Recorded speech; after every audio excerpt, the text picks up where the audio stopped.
So let's start. Welcome everyone. Today I'm glad to provide this training about dissemination, communication, and some data management issues in accordance with Horizon Europe requirements. My name is Anna, and I work in the Gensia Consultants for last 5 or 6 years. And this is a brief agenda for today. We have 3 modules, and the first one will be the longest one, after which we'll have a short coffee break, and then 2 modules and questions and answers.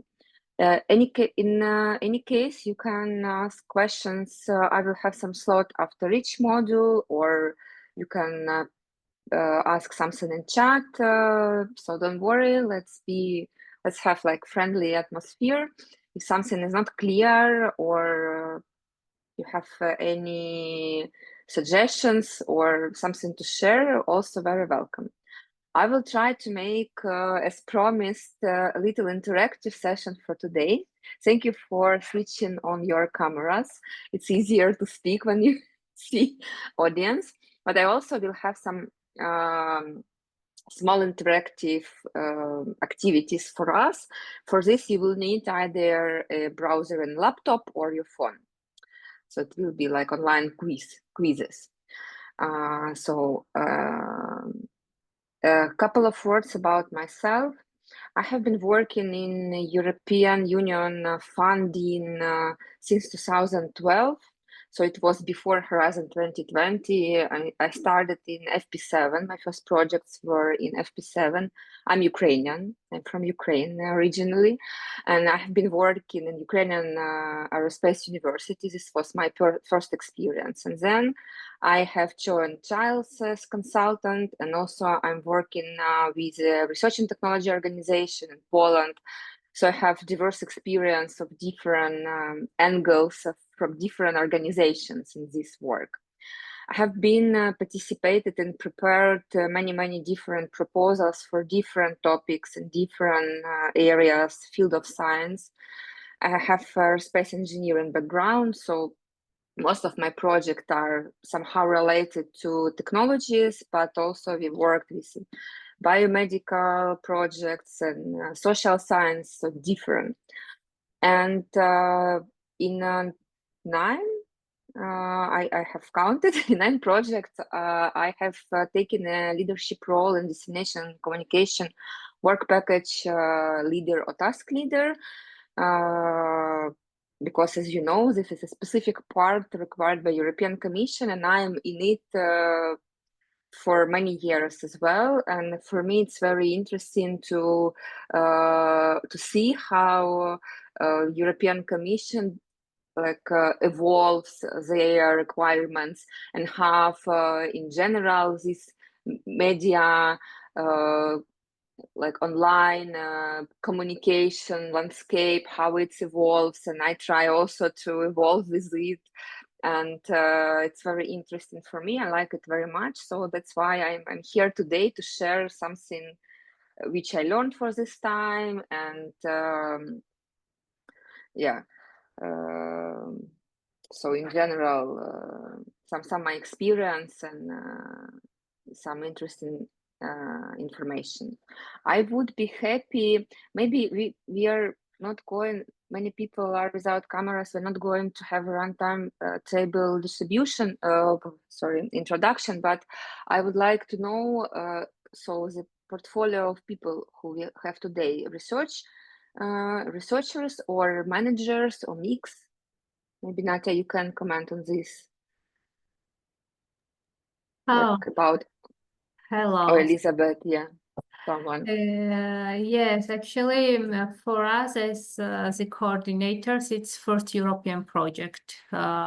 So we have been involved in different European projects, but as a part of the consortium.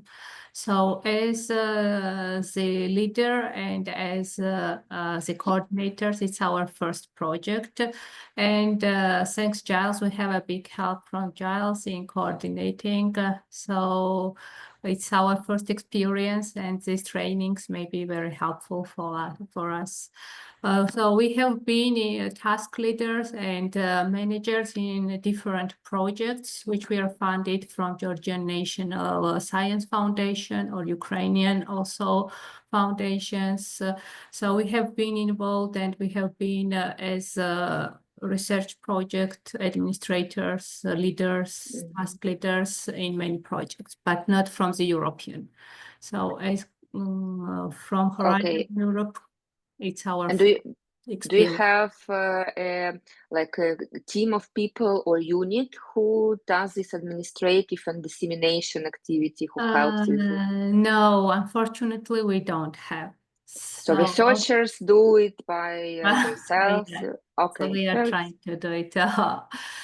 So Institute has also a webpage. We are trying to update all the news, but we don't have like really team who is responsible for dissemination.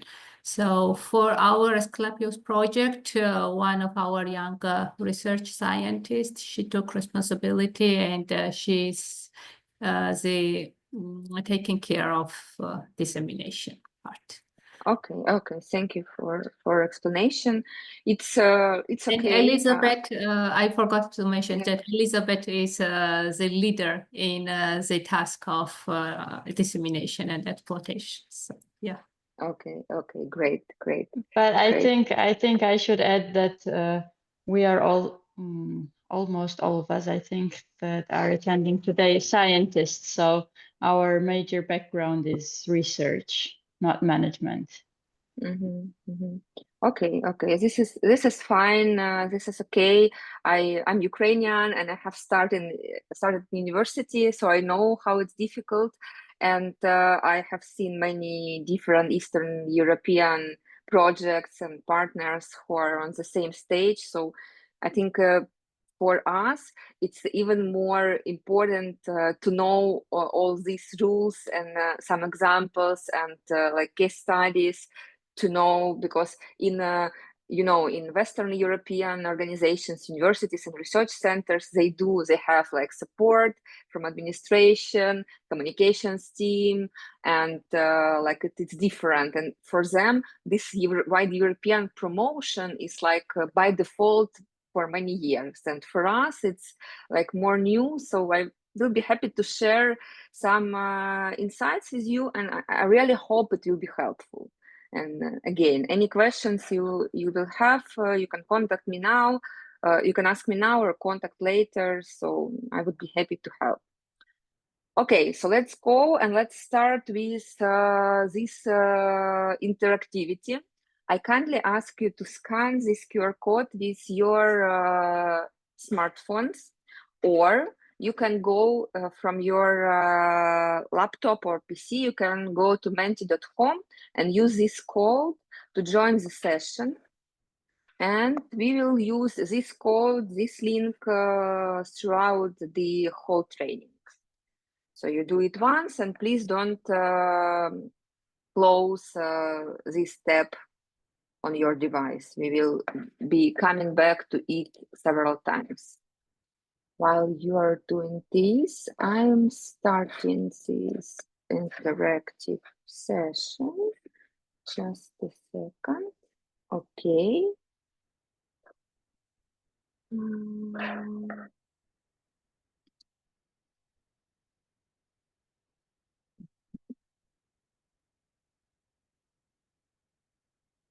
Okay. If you have some problems with joining, please let me know.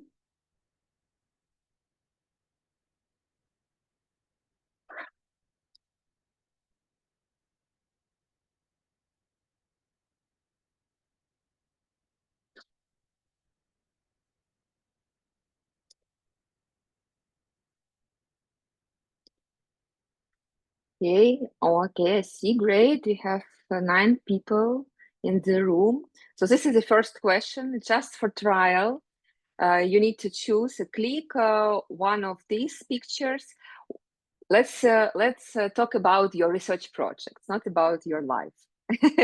Which one would you choose? Unlimited money or unlimited time?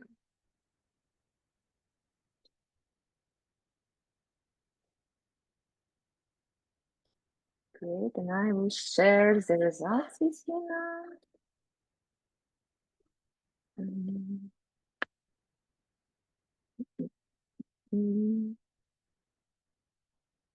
This is just for us to try.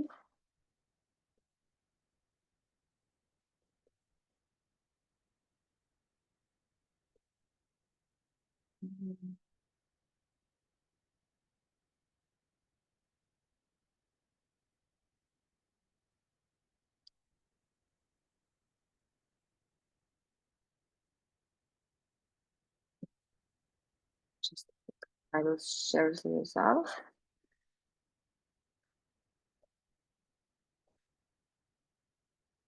I'm sorry, can I ask you the question? I just joined you a little bit later, so I just scanned the QR code, and which one should I select? Unlimited money or unlimited time? It's like you need to choose what you need more for your research projects. It's like a first interactivity for us, just to try. And for next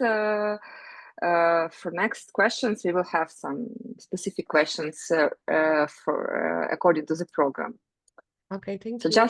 just try how it tool works. Unlimited time or unlimited money, what you need more for your research project.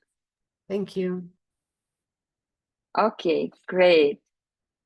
Great, thank you for participating. So this is how we will have our interactivity today. And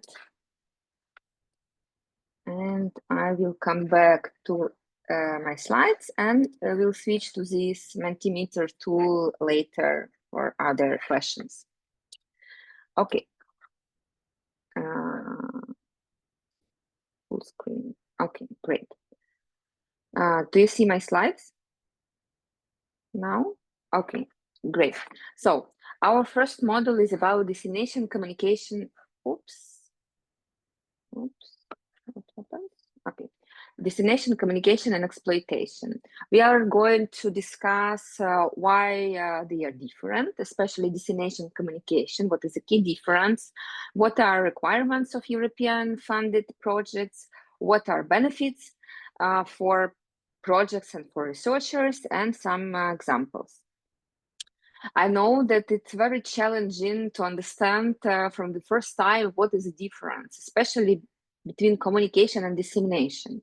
Let's think about target audience. So when we talk about communication, we talk about like everyone, the whole community, broad public and media. So it is about everyone.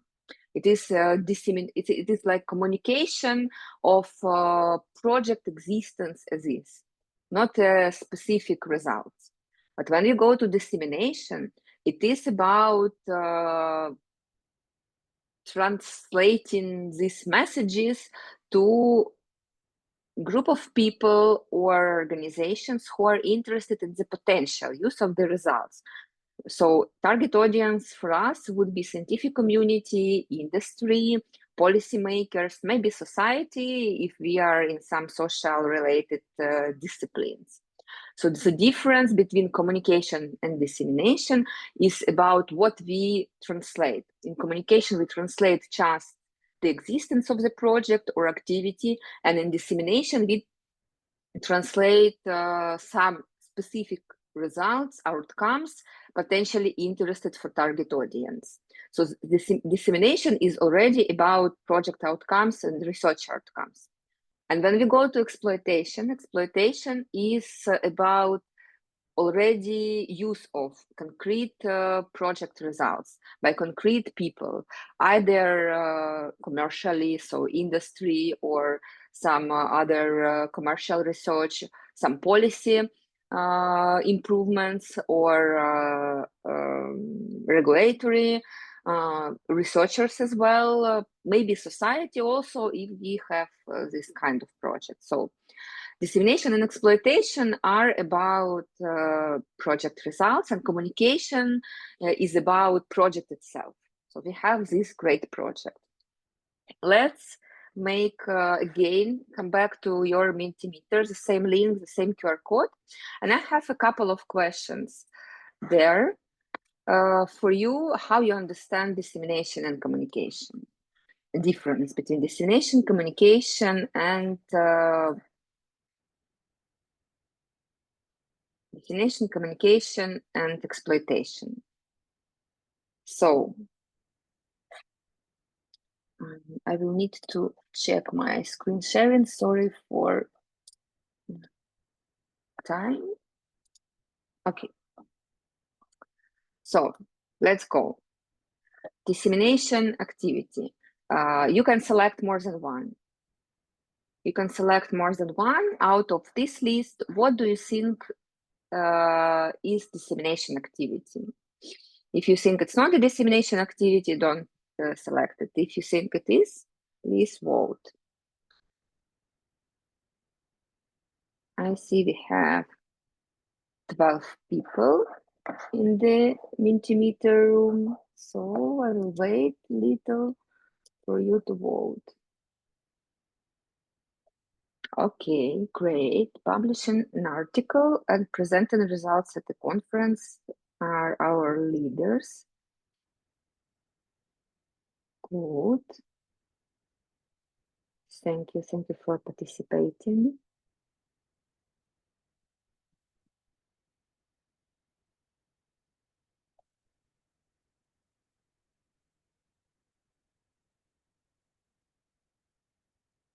Okay, 8 people. Wait 30 seconds more and go to the next question. Okay, I will comment on this. So publishing an article, yes, of course, it is a dissemination activity because we translate research outcomes, some research information. Facebook is more about communication, it's not a dissemination. Uploading results to open access repository, yes, it is a dissemination activity, and we will talk about it in our last module today. Scientific conference, it is a dissemination. School visit, I would say it's more about communication, unless our research is connected with educational activity or I mean, it's the topic of education. In other cases, in research projects, we will have a school visit, like a more broader communication. If you not involve specifically school staff or children in research, it is more a communication. And workshop for researchers, yes, it is, of course, a dissemination. Great, thank you so much for active participation. And the second question, it is select communication activities out of this list. You also, I think, can choose more than one here. So we have a LinkedIn page, we have science-related podcast, we have patentability assessment, press release, consortium agreement, and animated video.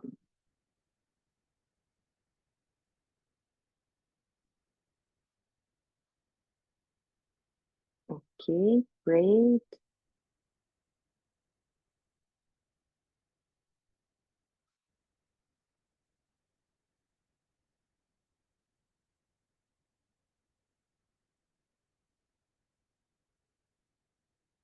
Okay, most of you are completely right. So consortium agreement would be not a communication activity, it's more a legal activity. LinkedIn, of course, is a winner, is a wide communication. Science-related podcast, it's communication activity and also can be maybe a little dissemination if something translated more specific, but in general it is communication. And patentability is not a communication, it's also a legal activity. Press release, yes, and video, yes. Great. And last question, exploitation. You also can select several. So we have business plan, publishing in scientific journal, go-to-market strategy, technology transfer, research conference, and patent.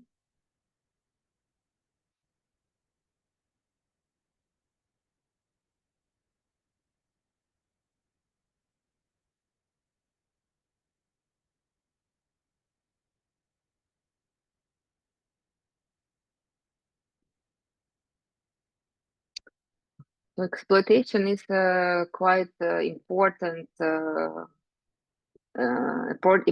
part of all proposals for research and innovation schemes and innovation schemes. Usually now in proposals, we need to include some business case or draft business plan, because unfortunately, I don't know, have you heard about it or not, that Europe cares a lot about such kind called a European paradox, which means that a lot of research results are not used on market. So there are no very big activities. There are not a lot of activities which really transfer these technologies into market. This is a big problem, and usually when a research project finishes, it finishes with some research reports or scientific articles or patents sometimes, but it's not translated further into industry or into market or into life. So Europe cares a lot about it. There are a lot of discussions about it in different European bodies, and now it's time of preparation. The 10th framework program next after Horizon Europe finishes, and they promise to have even more attention to exploitation, even more attention to these technology readiness, high technology readiness levels, in order to help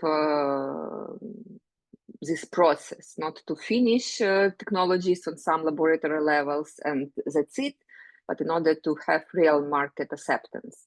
So great. Here, business plan, go-to-market strategy, technology transfer, and patents are best results, best cases for exploitation. A scientific journal, more or less, but usually it's more about dissemination. Okay, great. Thank you for taking part in it.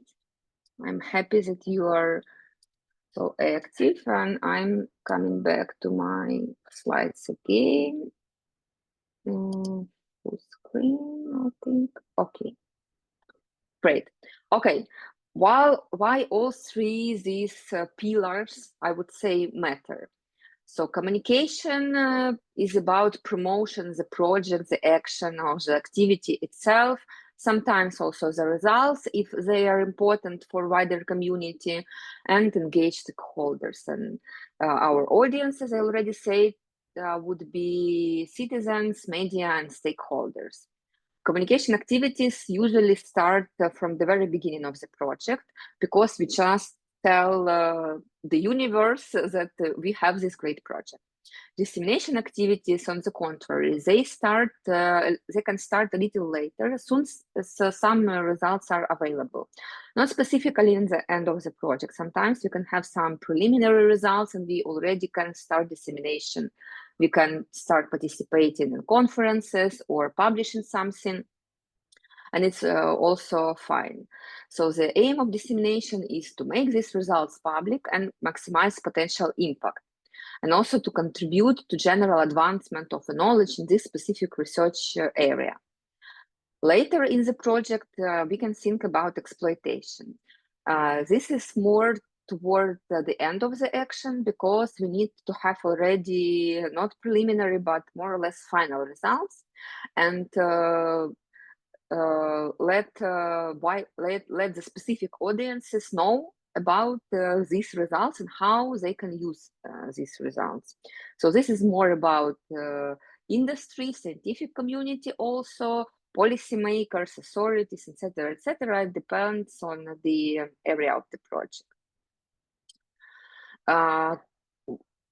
Here on this slide, I show some tools and channels for each of these three pillars. So for communication, we would use some press releases, newsletters, communication strategy, and we'll communicate our project via social media, via online platforms, blogs, or different mass media channels, national, regional, international, everything.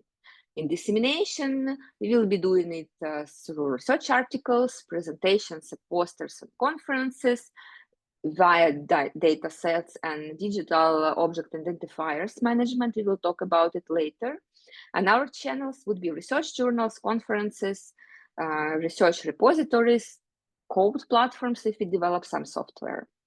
And exploitation, we have patents, technology roadmaps, and we can present some demonstrators at exhibitions. Also, spin-off creation is one of the exploitation routes, and participation in brokerage events. So for different type of activity, we have different tools and channels. Why do we need to do everything? Everything? It's like, first, of course, these activities are necessary for further improvement and next steps of the research and promotion. Of course, it's all important, but as you know, European Commission strictly requires from us to do this. And we have in grant agreement usually 3 different articles. It depends on the type of the project in which article it's specified, but normally in articles 38, 29 and 28, we have this rule. So beneficiaries must promote the project, beneficiaries must share the results with scientific industrial communities and stakeholders, and also must take measures to use project results.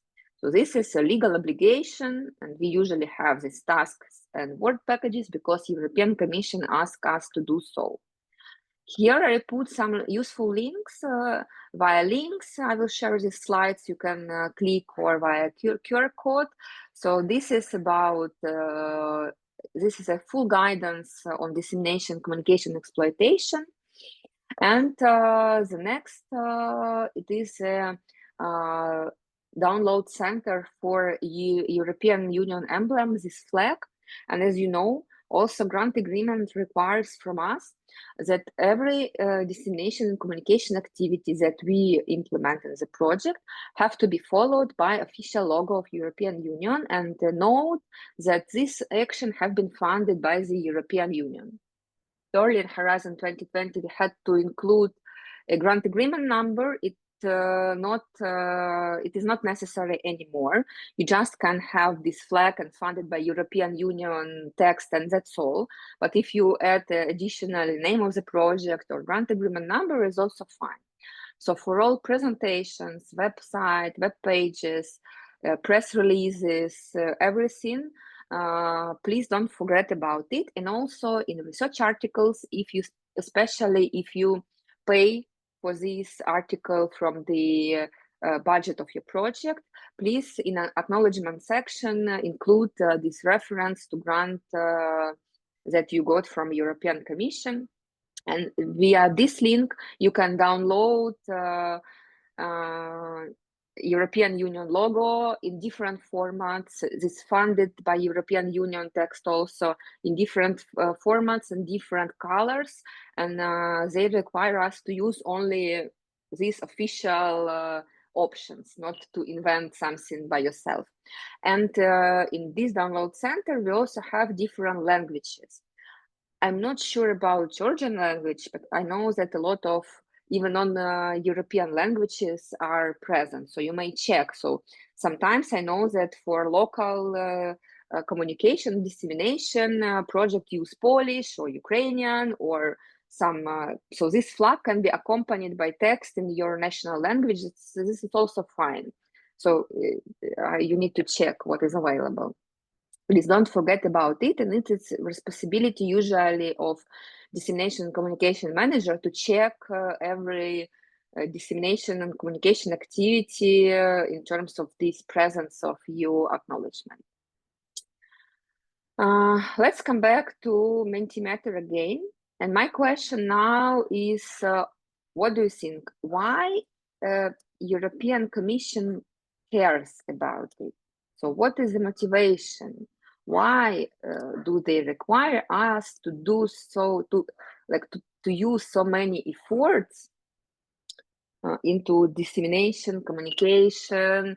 Why do we waste resources for websites creation, for these print materials, etc., etc.? It is an open question. So any ideas, any thoughts, you can just type the text. And we will see the results on the screen. So why European Commission requires from every project and pays for all this dissemination and communication. They give money in order to make these projects public. Okay, for research results to actually be applied in real life, great, yes. Yes, this is one of the correct answers, but there are some more. Any other ideas?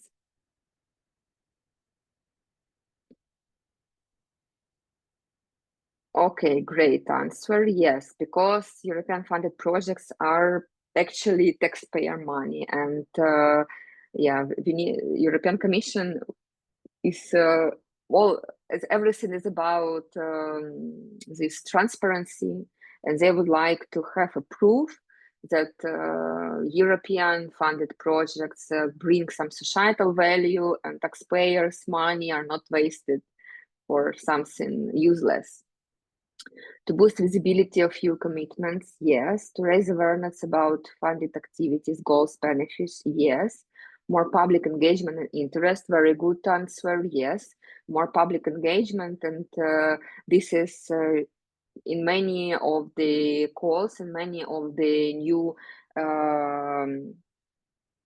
new open calls. I have seen this public engagement as an important topic for different research areas, and sometimes it's for very very technical research areas, because when we talk about public engagement for social sciences or for health, for climate related project, it's okay, but sometimes they also would like to engage public into some space exploration activities or waterborne transport research, and it's also good. Publicly sharing the results makes them more accountable, and large organizations also have a responsibility towards funding resources. Yes, it's also great to have the proof that budget was used as it was distributed in the project agreement. Yes, it's also correct, because believe me, I had numerous project review meetings with policy officers from European Commission, and they do check our websites. They do check our websites, and they do check our LinkedIn's account, project LinkedIn account, how we translate, what we publish, not on regularly basis, not every day, but they do check. So they will check how you really implement your action and how you disseminate your action. And during a review meeting, usually dissemination and communication is one of the most discussed topics. Okay, let's come back to my slides. Thank you for participation. Let's come back to the screen. Yeah, these are my answers. So you gave all of them. So public accountability that demonstrates responsible use of taxpayer money, maximizing impact, so ensuring that research results really provide some impact on industry or social life or something else. Also, one important note here is European Union is in a competitive battle with some other developed economies like United States, Japan, China, and usually European Commission would like to show these competitive advantages and these technology advances and to show this competition and global excellence. So it is also one of the important causes of dissemination and communication activities. And of course, extensive dissemination and communication help us to bring networks and foster new collaborations, and also create some new great ideas and new projects, solve new challenges. So it's also like a facilitated progress. And I like this phrase very much, that more visibility gives us more impact. Really, if we do something, we need to say about it. Usually open access publications have more citations. If we communicate our project well, we have greater media pickup, and also we are increasing our networks. And we usually, when we are in Horizon Europe project, the European funded project, we have different stages when we think about dissemination, communication, and exploitation. First is during the proposal stage, because we have this section 2.2, where we need to describe our preliminary plans for dissemination, communication, and exploitation. Then in early project phase, usually between 3 and 6 months of the project implementation, we have a deliverable, dedicated deliverable. I think you already submitted it for ASCLEPIUS project. This is our plan, how we will do this in the frame of the project. And it is a living document, so we can update it during project duration, and also during the reporting periods. In your project, I know that you have only one reporting period in the end of the project, but sometimes projects have some interim reporting, and in every report, the European Commission, we have this section, dissemination and communication, and we need to report what we did during this period. And also, it is very important to continuously evaluate how effective we do these activities, to track some indicators and to make some adjustments if necessary, that something we planned really work, or if it doesn't work, so we need to change something. Dissemination and exploitation plan, including communication, it is how it officially called by European Commission, has some recommended structure. In Horizon 2020, we have the template for it. Now in Horizon Europe, it's more like open structure, but usually these 7 sections or pillars are included.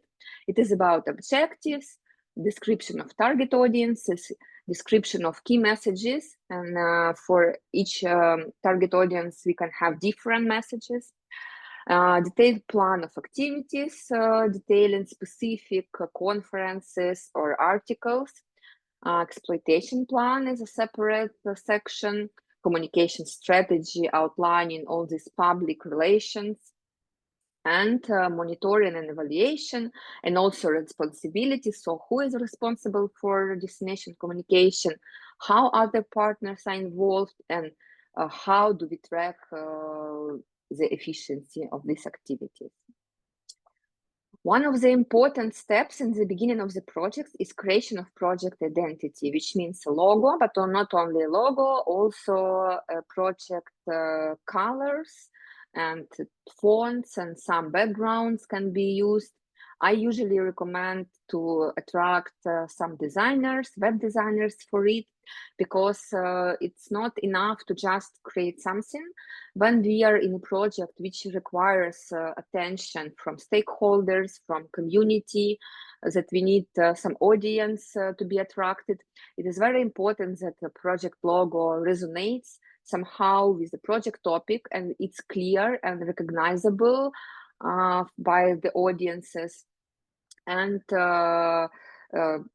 like we create a project brand, project public brand, using this project logo and project identity. And of course, it's also useful to follow some common web design trends, not to be outdated, to show that we are very progressive in our project. Talking about project website, I usually say that it is like a face of the project. So it is the project website or web page have to be the key source, key tool, key channel of project dissemination and communication activities. it have to reflect everything which is published via other channels. So if we publish something on social media, for example, or if we develop a press release or project presentation, everything have to be at first in the project website. So it is like a main repository of your project activities. And as I said, European Commission also checks our websites. They follow our progress. We have to update news regularly. We have to publish all project materials which are expected to be open on project website. And also it's good to have some analytic tools in order to track visitors and downloads of your project materials, to understand how you do with this dissemination and communication. One of the websites, I will show you it live now, one of the websites which we developed for one of the twinning project, which I like very much because it is, I will show you and tell more why I think it's great. Because this is a Susnana project, this is a twinning project for Albanian University. And the topic of the project is nanosensors for water pollution detection. And when we developed the logo, these like elements are not randomly taken. This is a real like a sketch of the sensor with water inside. And you see that this background have water context, and it has dirty water and clean water. So when you look into this logo and website, you understand that something is about water. And for scientific community, it's also easily recognized that it is about sensors. Maybe in this field, I don't know. But I like this as a good example how we cared about project phase, and it works very good. This is quite active project with a lot of great activities. It's about to finish this year, but the website is also good. We have partners logos here. We publish news regularly, some event announcements. We have specific about project section, which tells a story about research topics, some objectives, shows project team. And of course, news section is a kind of blog where everything is published, what happens. And one of the important sections is publications. As I said, all dissemination communication materials are on the website, so you can download project leaflet, project presentation slides.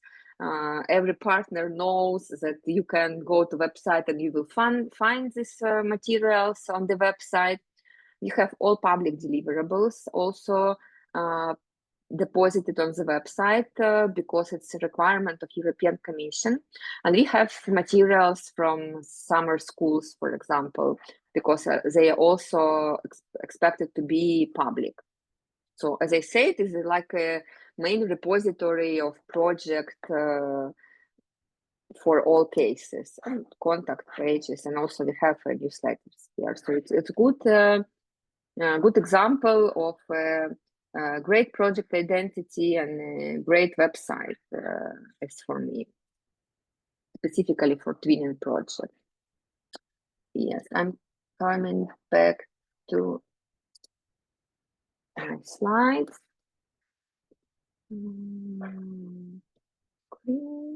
Okay. Some tips about dissemination and communication and task management in Horizon Europe project. Maybe for Elizabeth it will be useful. So I know specifically for twinning projects, I know how it's difficult to attract partners to dissemination activity. Usually twinning coordinators do everything by themselves and don't bother partners too much, but please, you are like dissemination communication is everyone's task. We all have, all partners have some resources to it, and which is more important that your advanced partners, they have their own communities. They have their own audiences, and you need to ask them, you need to push on them in order to promote your project towards their audiences, because that's how you can bridge the gap and increase the awareness about your activities, and this is very important. So please try to involve them on a regular basis, ask them to repost, ask them to publish press releases on their website. Sometimes partners have their own communication team, and you can contact communication team. I usually do this. I contact their communication managers of the whole university and ask, like, for example, we have some summer school, or we have published press release. How can we distribute it?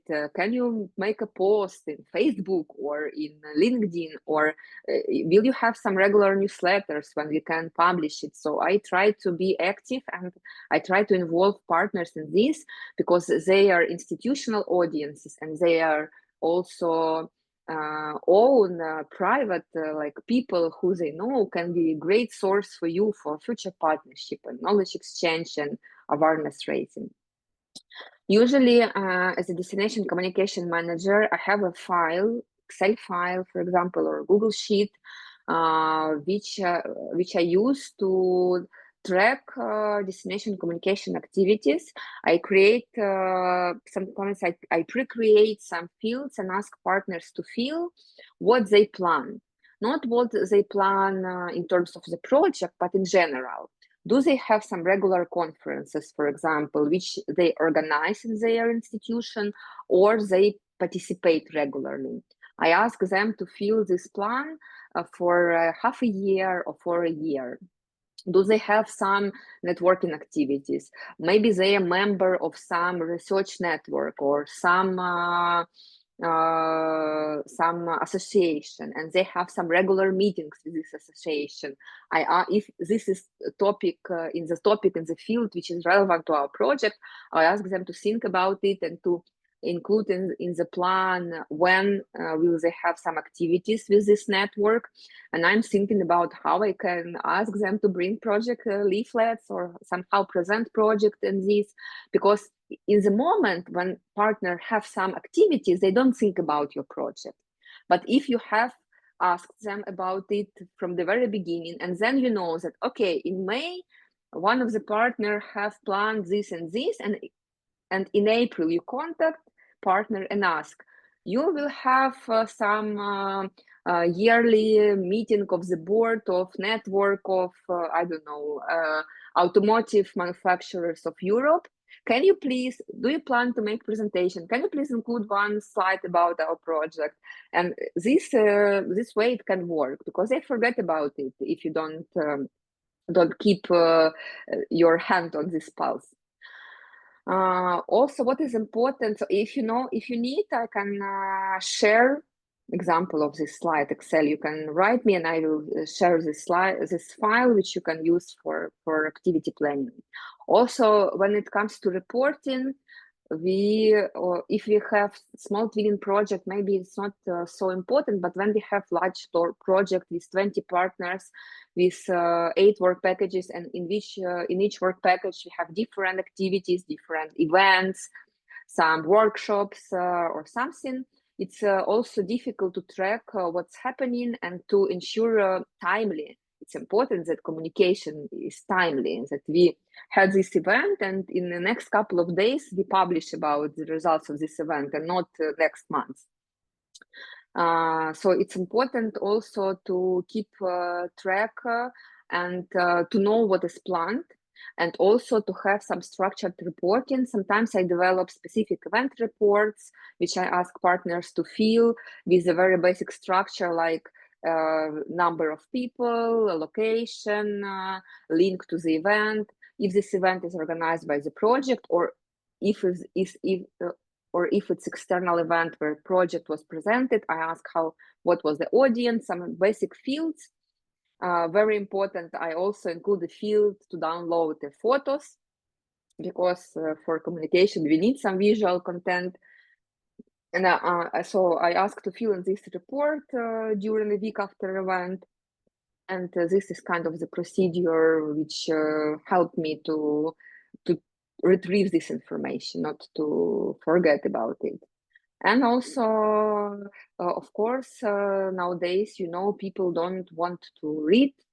Long reads are not not trendy anymore. We need to use more visual content, and video content is very useful. Podcasts are very popular now. I have one project. I'm Dissemination Communication Manager. It is a large project with 32 partners, I think, and I just came back from a consortium meeting where I asked 2 partners. I asked organizers to give me a space. I brought a small portable microphone and a tripod, and I made 2 interviews. I recorded 2 interviews with partners, which I will cut, create some videos, show telling about project outcomes. So it's like a new normal to have video content, and it is even if it was not planned from the very beginning, but you have some effort for it, you have some ideas how to make videos or podcast or small interviews, it will be very helpful because people are bored with text, and this is also a good practice for Horizon Europe projects. Okay, again, interactivity. Let's go to Mentimeter, and my question now is I already asked you why destination communication matters for European Commission, but why it matters for you as a researchers, as institutions? Let me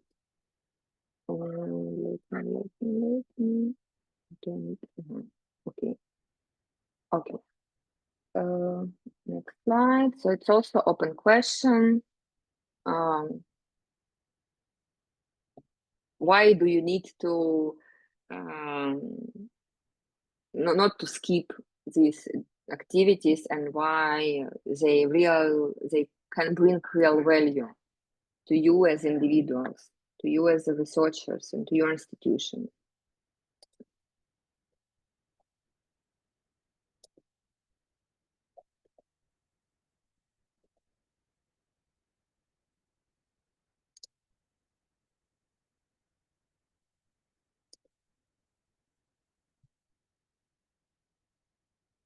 Any ideas?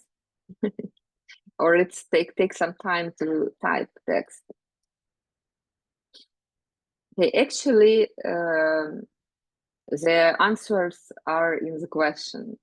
So why? Because in this way we can get visibility, we can expand our networks, and we can expect these networks to be sources for future funding, future projects.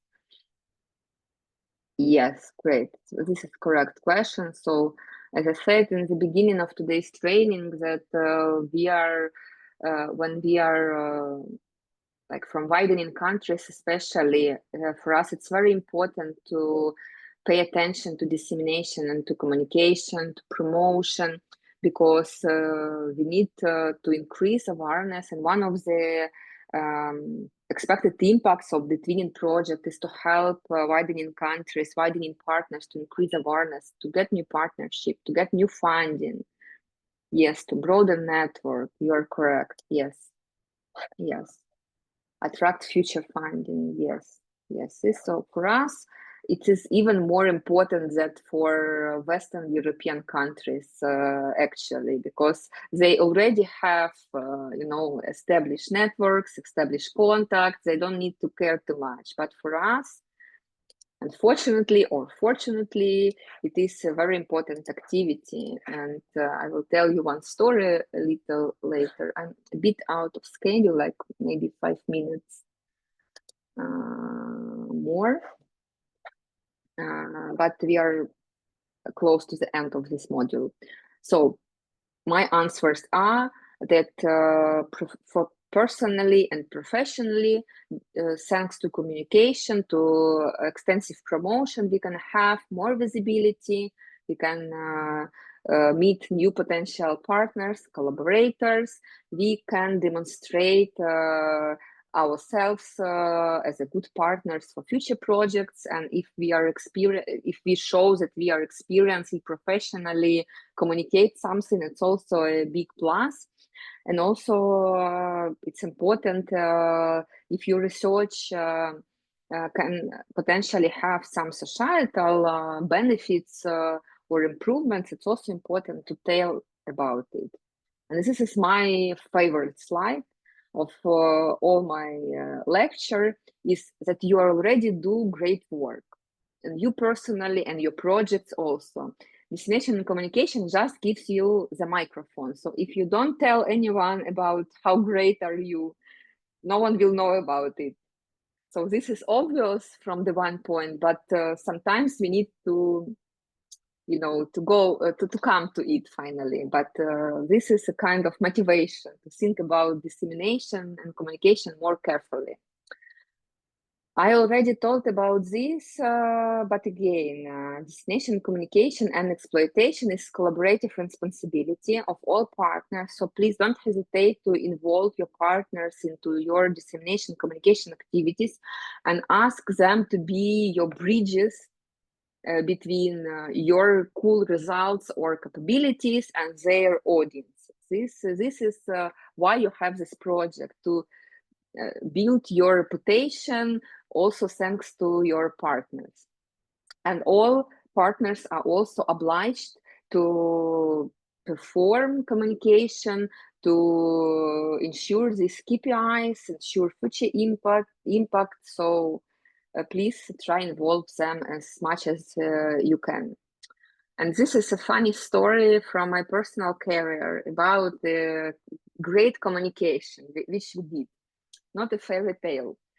When I have been working in Ukrainian Aerospace University, no one in Europe knew about this university ever exists and what we do, and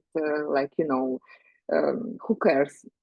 But we were quite active. We have been participating. I had the position of project manager and proposal writer, so I was not a researcher, but we were like a research support unit.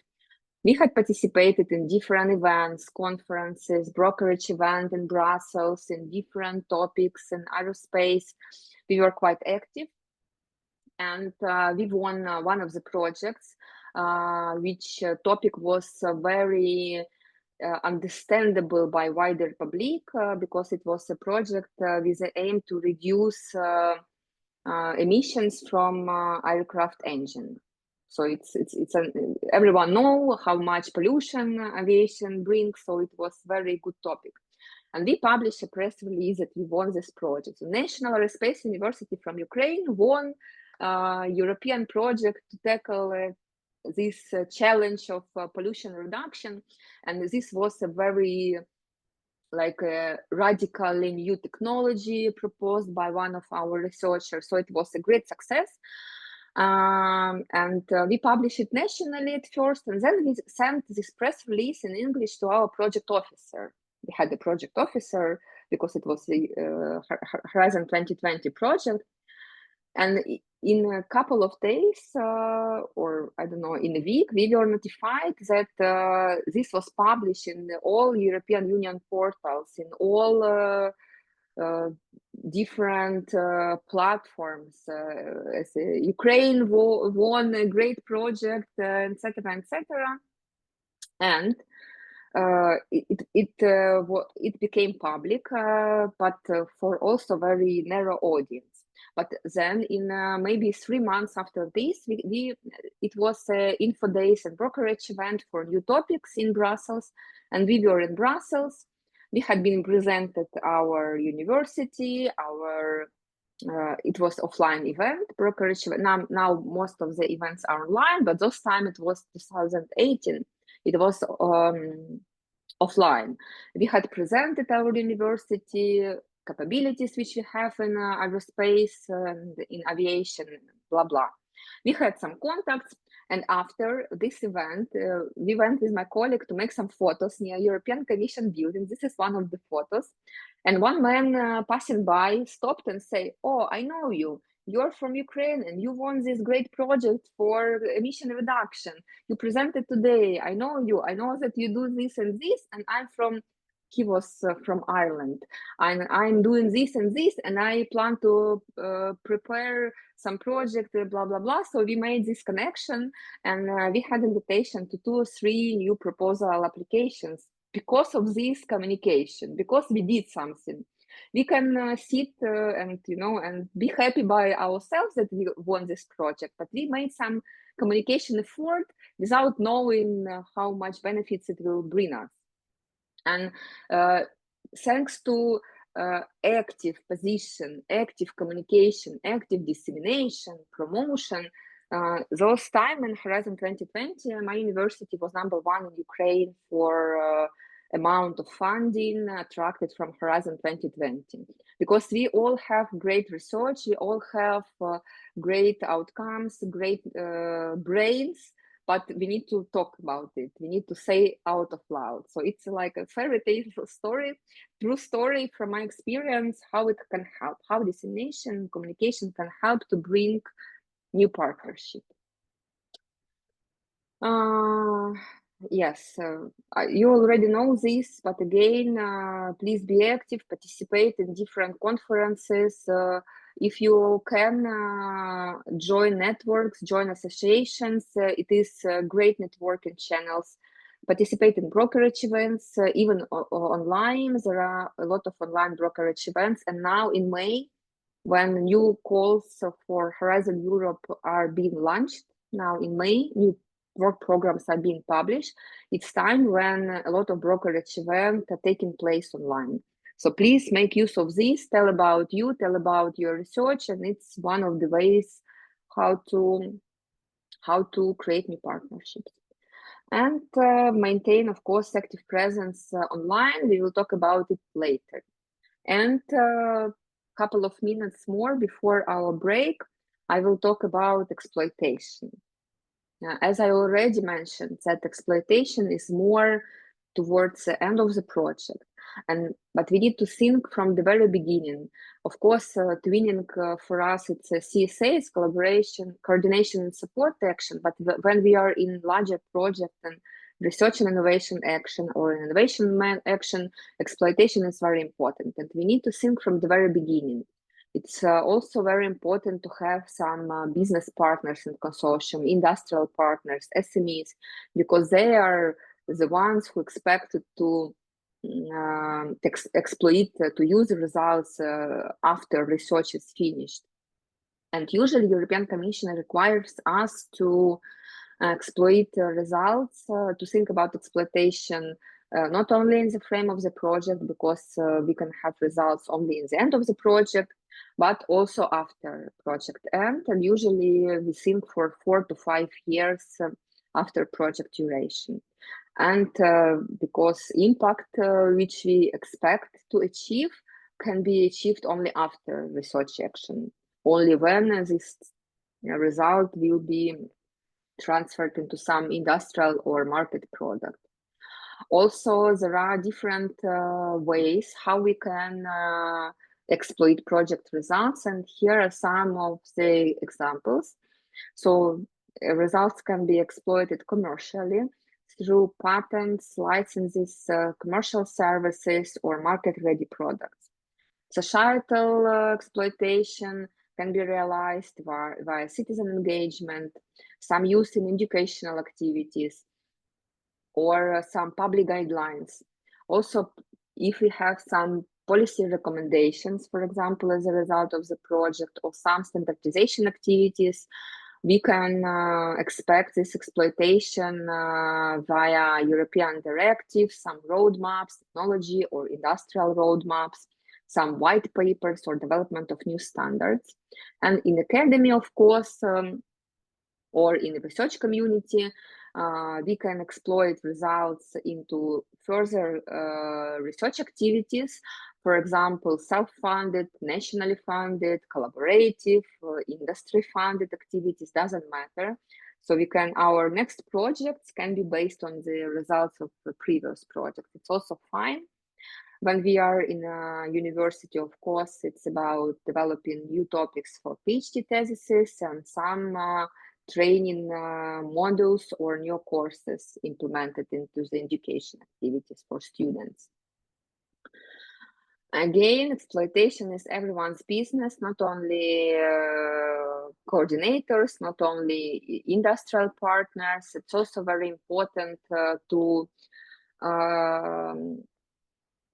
plan responsibilities, who, how will exploit project results. Usually we have this consortium agreement to establish rules of ownership of results and potential further use of the collective knowledge developed during the project.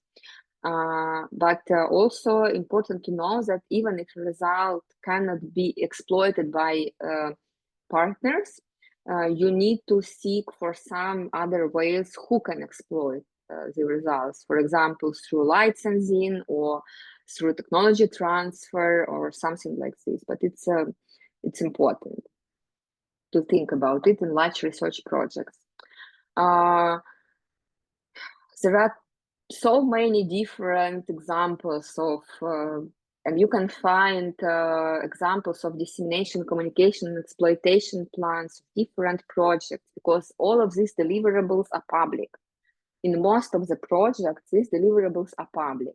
And how to find them? You can go to Cordis. Cordis is a database of European Commission where you can find all Horizon Europe, Horizon 2020, and for all previous actually programs, you can find a description of all projects. You can find what partners, so what was objectives of the project, duration, sometimes link on the project website, and also all public deliverables are deposited on Cordis. So you can find project, you can filter, you can use search tool, you can filter by countries, you can filter by topic. So if you can go to Cordis and find some projects relevant to your research area, you can find all public deliverables, you can find dissemination, exploitation plan, and it's a great examples which you can explore, and a lot of them are available, so you just need to take time and look. And another great instrument just to keep track about great innovations which have a high market potential, high industrial acceptance, and these all came from European funded research projects. I also advise you to look into this tool and to follow progress, to read real stories, real examples of technologies which are being exploited and sometimes with success. So you can use this by yourself. Do you have any questions on this module? If yes, please, you can switch on your microphone or go into chat, and after this we will have a coffee break. Oops. I just wanted to say thank you, because I only realized now that the publications part of our webpage does not have our flyers and banners and these things which we already have for months. So we didn't realize, or I forgot, that these are things that we should have uploaded there. So this is a good reminder. Okay. So take away for you. Great. Homework. It will be a homework. Yeah. Okay, yeah, I'm happy that this was useful. I hope for others also was useful, some interesting information and some motivation to start think about the dissemination from other angle, as not a burden from European Commission, but is really advantage for you. Okay, so let's have a 15 minutes break and come back here at 15 minutes. You have 2 p.m. now? 2. Okay, at 2 25. Okay? Okay, see you. See you.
Okay, I think we can come back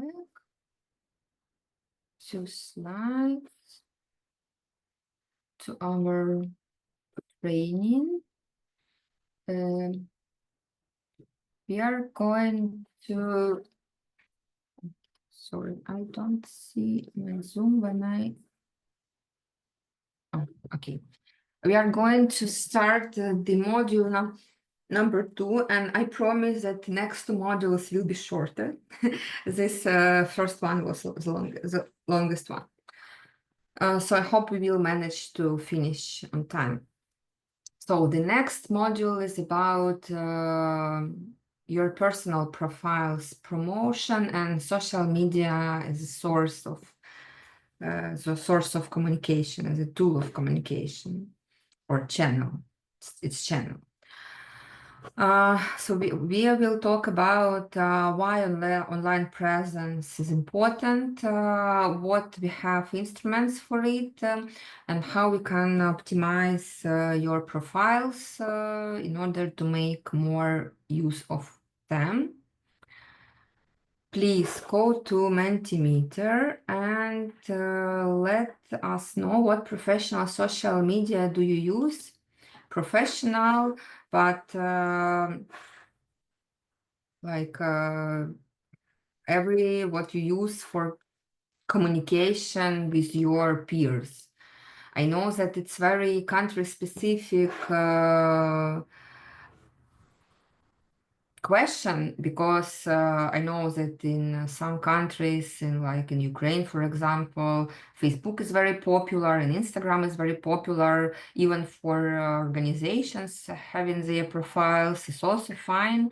In Turkey, they have also different attitudes to social media, so it's interesting to me to know what is most used among social media for you inside your country and outside for broader communication, international communication. You just can type in name, title of social media.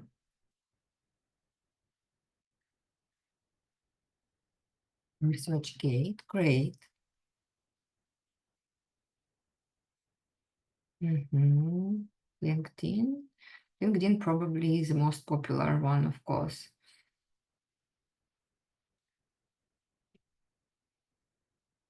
I'm very interested if anyone is active in Twitter, because it's a lot of questions now around the social media. We usually have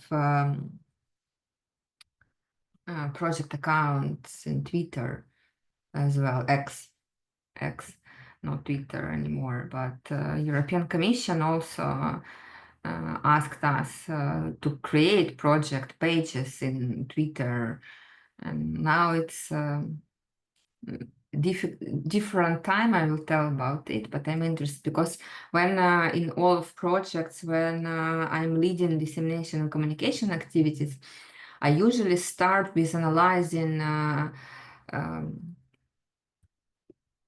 social media which are regularly used by the project community, because it's useless to start a Twitter page if no one uses it. But the European Commission has a little different view on it. Okay, LinkedIn, ResearchGate, and Instagram. Any other ideas? Any other suggestions? No. Okay, great.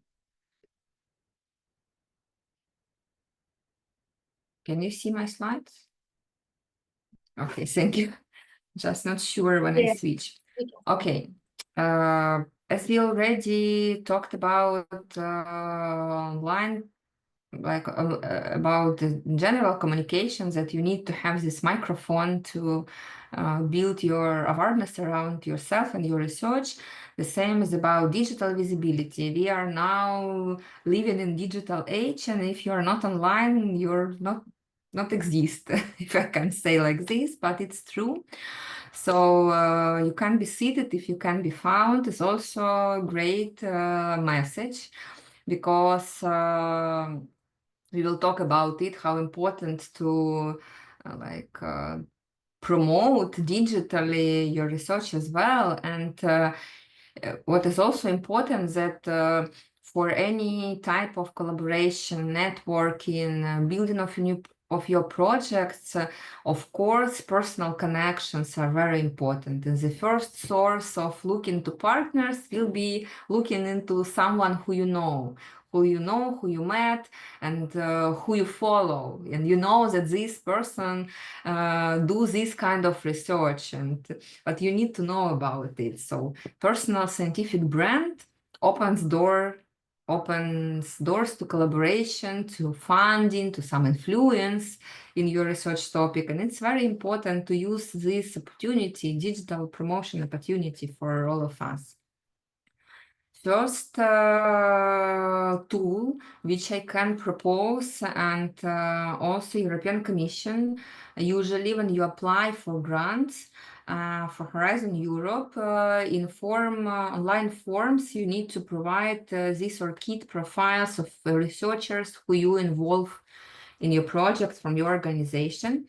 It is not about okay, it's not too much about assess your research excellence, but more for statistical purposes. But it's very important that all are, if you plan to be in international collaboration, it's very important to have this research ID, which is a 16-digit ID. You create your profile, and it is automatically updated with different resources like Scopus or Web of Science. But what is very important here, it's not only create this profile and have this number, but also to manage this profile, because you are the managers of your ORCID profile. And here I show one of the profiles from the professor from Estonia, whom I personally know. So she has great profiles, she has a lot of achievements, but she tells about these achievements. And via this profile, you can see all her employment track, education, professional activities, research work, peer review publications, links, what is very important, links to her LinkedIn, blog, Twitter.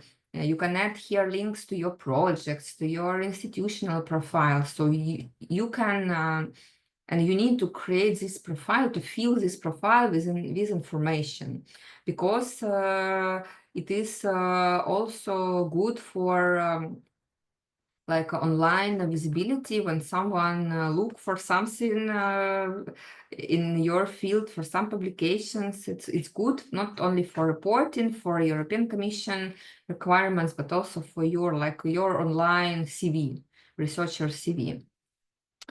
Of course, LinkedIn is a key social network for professional communication and for communication in European research area also. And we can have 3 levels of this online presence in LinkedIn. One is a personal profile, so your professional profile, CV, and track record. Also, we can have institutional pages, and it's very important that personal profiles of your organization, of personal profile of your employees are linked to your institutional pages, because sometimes I see that when researchers create their LinkedIn profiles, they just type some random translation of their institution name, but it is important to have one managed institutional page with one official name. And when you create personal profile, you type in your organization name and you select it from the pop out list, and it will be linked. So in your personal profile, if someone will click on your organization, he or she will be transferred to your institutional page. It's also a very important connection, and for institutional overall official presence online, and for researchers as well.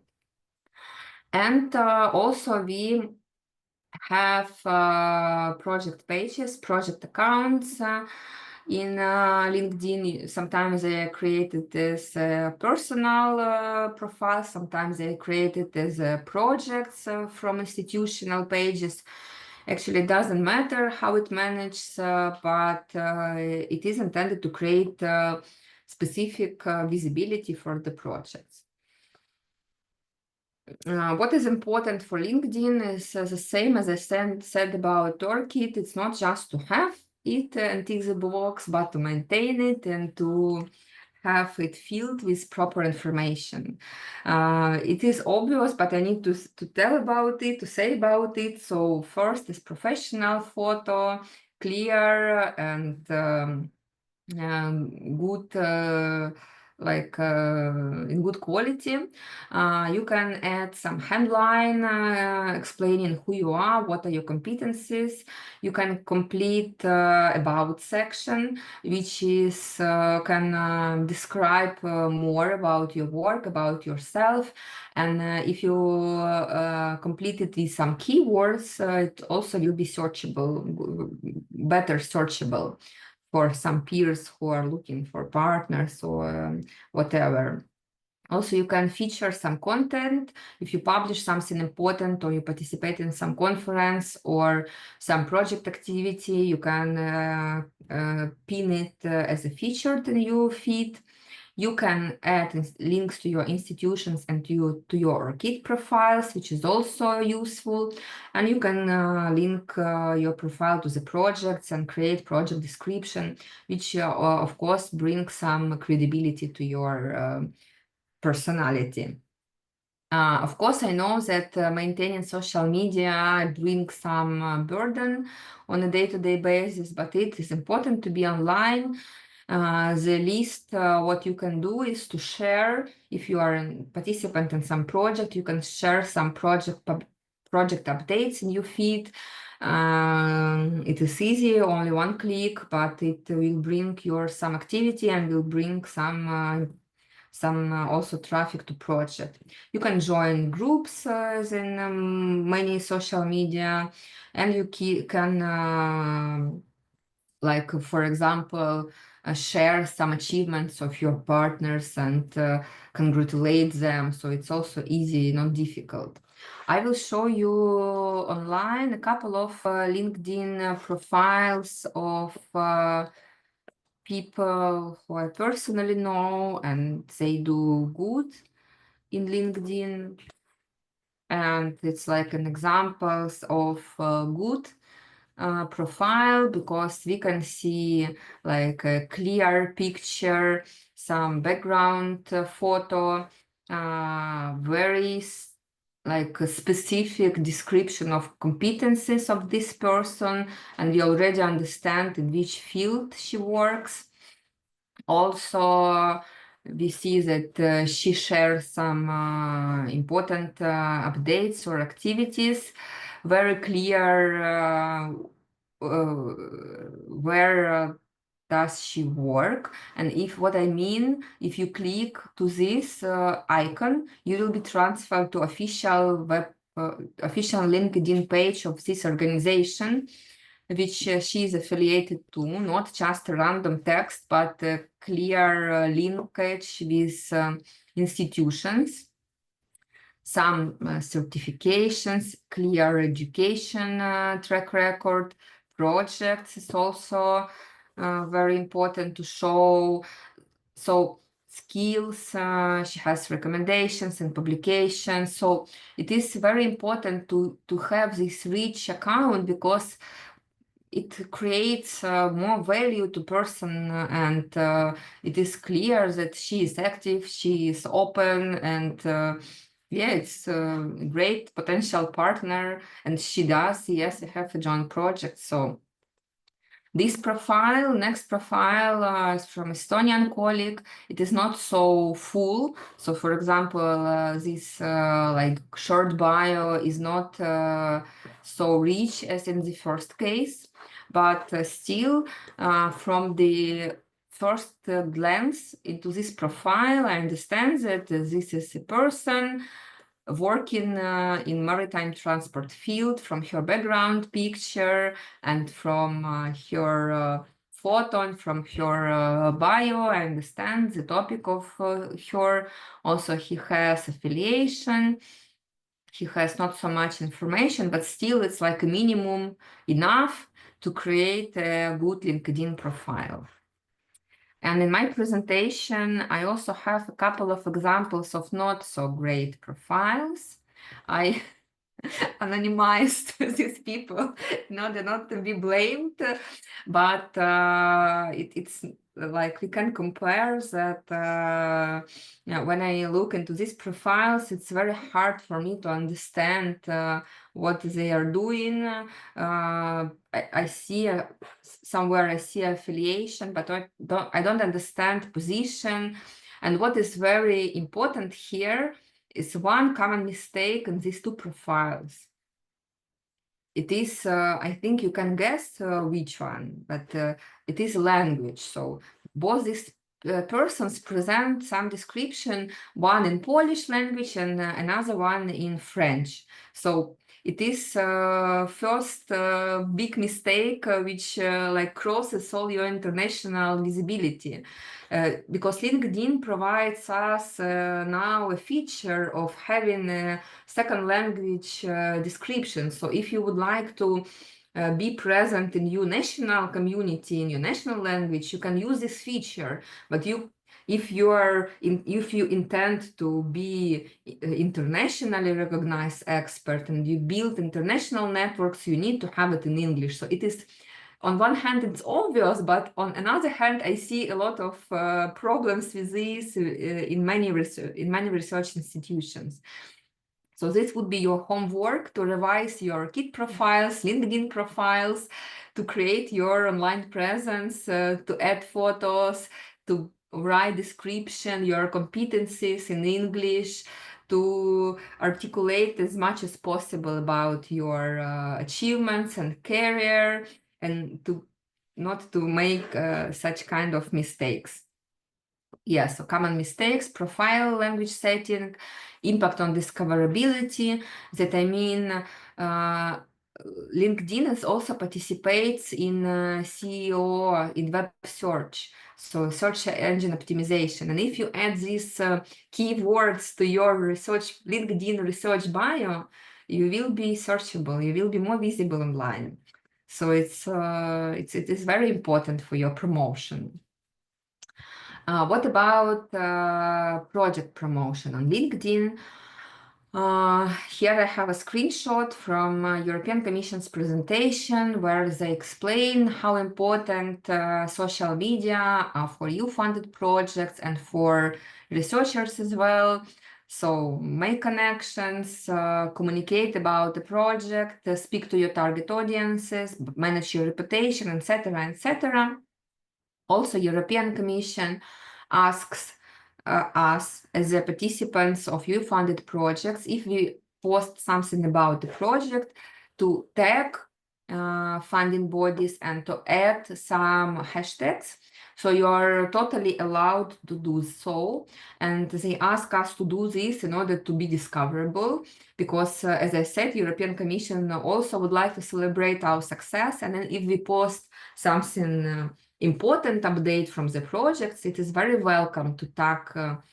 In case of twinning, we will tag European Research Executive Agency as a body implementing widening work program, and we will add some hashtags, and you can see what you can tag in different tag and mention in different social media. So it is fully legible. You can do so, and it's very welcomed. Of course, in terms of project promotion on LinkedIn, we need to ensure regular posting. Information have to be up to date and very timely. So it's better. I know it's usually difficult after some event to post something the next day or the same day, but communication have to be very timely. Also, what I advise to do in projects, when you have partners and you need to engage partners somehow in your LinkedIn activity and ask them to repost or at least like your publication, you can tag partner organizations. What I usually do when I post about some event, I tag all people who were present at this event. I tag organizations because they can repost from organization institutional profile, so it brings some visibility to individual participants and to research to profile managers. Of course, it's also advisable to share different kind of content, and video content, as I said, also important.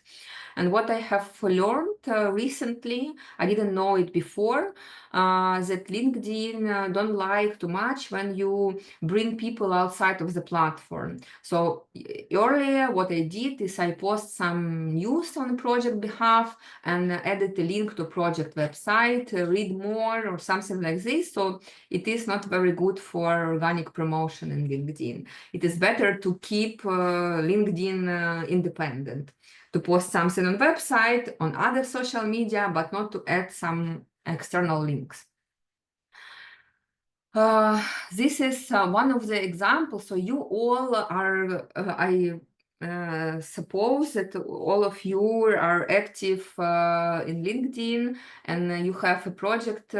If you participate in some project or in an ASCLEPIUS project, you are part of project community, and I kindly ask everyone to be active and help your project to promote, because for projects it's very difficult to build audience without your personal audiences, because all of us have some contacts on LinkedIn, some internal communities which can be interested in project outcomes. And here I show real example from one of the projects which I'm part of now, how 16 reposts of one post boost our traffic only due to 16 people. It's not so much. It's like half of or even 1/3 of project participants reposted it, but it really brings us a great boost. So even small reaction, some comment to post or repost will really help your projects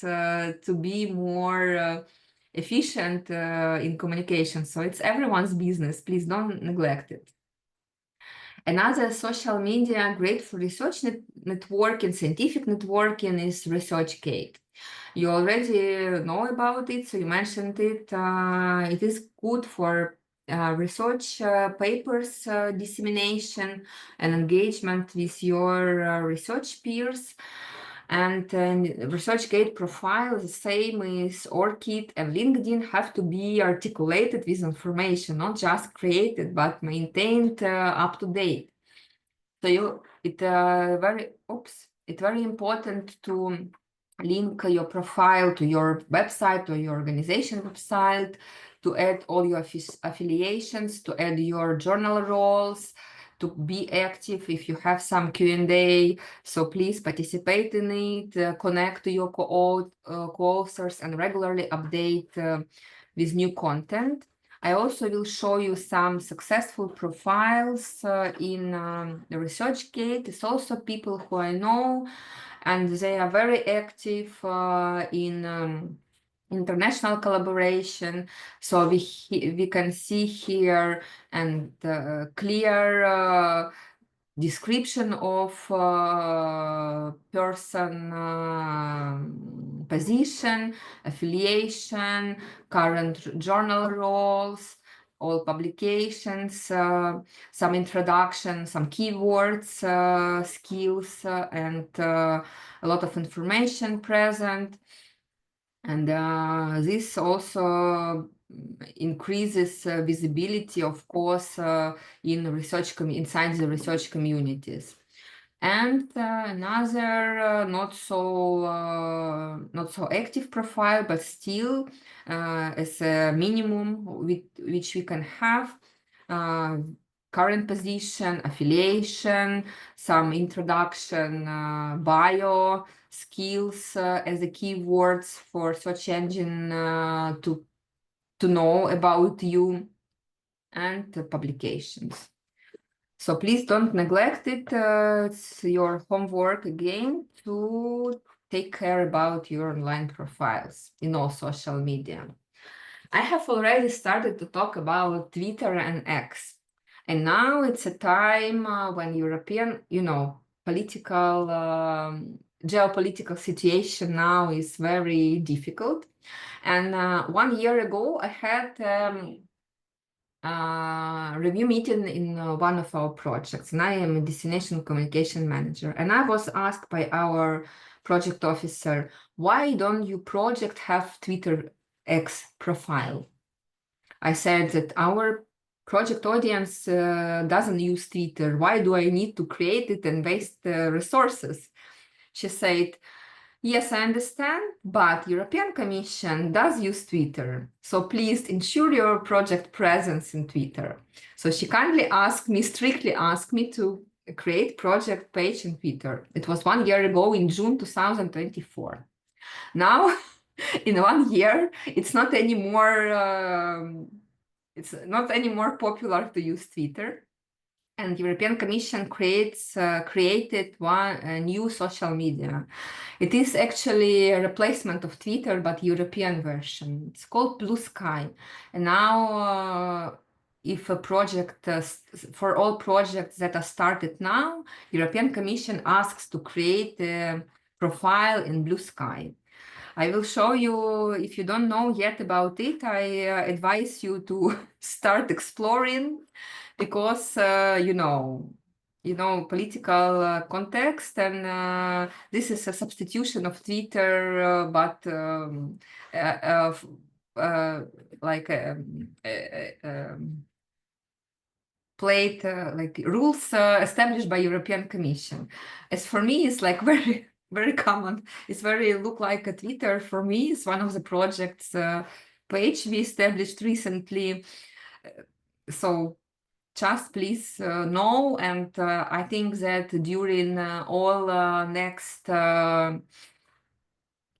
project review meetings, I think that you will have a review meeting in the middle of the project. You will be asked to create a social media account and talk to your partners, for example, during next consortium meeting, if they use or don't use Blue Sky yet. Think about creating ASCLEPIUS profile in this social media. New rules, new time. I think it is all on module 2. If you have any questions, you can ask. If not, we can move to the next topic. Maybe some feedback or... So maybe a quick one about Blue Sky. This is basically something that you recommend that we make for ourselves as researchers, as well as for our project, right? Yes, I think that it will that we will be forced to do so. It will become more and more popular, because for new projects, European Commission strictly advises to do so. So I think that all audience will be will go from Twitter to this new, all European audience will go to this new social media. So I don't have an account yet. We don't have an account for many of projects yet, but I plan to do so. I have one of the projects. I have a review meeting in June, and I don't have a Blue Sky account for this project, but I anticipate that project officer will ask us to do so. So I plan to create it before she will ask me. And I have talked a couple of weeks ago with different partners, and all tell me that yes, for new projects, they do create this account. They try to transfer information from Twitter to Blue Sky. So it's not like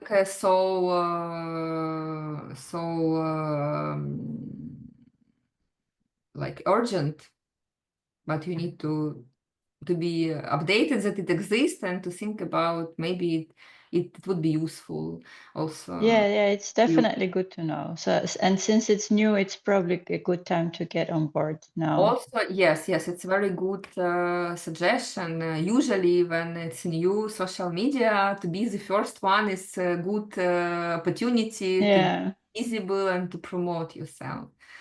So yes, I advise you to look. Thank you. Okay, great. Let's go to our final module called Open Science Policy. It's also very important when you work in international collaboration and when you work in European funded projects, because European Commission has specific requirements into open science, specific rules which we have to follow, and it's also very useful for our promotion. Actually, this open science evolution has been started 25 already years ago. First conversation have been started, and the reason for this was high costs of journal articles was to publish and to access, and it interfered the research advancement. So many people cannot afford, especially from developing countries, from non-European countries. They cannot afford, institutions didn't fund it, this access. So you know about, I don't need to explain you how it was difficult, and it was a reason, maybe you remember these times when some illegal open access tools have been launched by different people with the motivation to open access to research knowledge. So some stolen publications could be found in the internet, and all this forced the European Commission also to think about how to solve the issue. And on the other hand, the closed knowledge didn't allow this evolution of research, knowledge transfer. So this was a long way, and in Horizon Europe, in FP7, we had some first pilots about open access, open science. In Horizon 2020, it became already mandatory, and now in Horizon Europe, it is even more mandatory, even more rules. I have here open access, open question again for you in Mentimeter. Let's go and share your thoughts. What are other motivations behind the open science policy? Why we need open science, and why European Commission want all projects to be open? Easy spread of new knowledge. Yes, great. Sharing the knowledge will eventually generate more usable data. Excellent. Yes, we will talk about data, or openness of data today. Not only like a research conclusions, but also a data, to make scientific research more transparent, accessible, and collaborative. Yes. We are more strong together, and we need to share information in order to be more productive, in order to move progress faster. Great.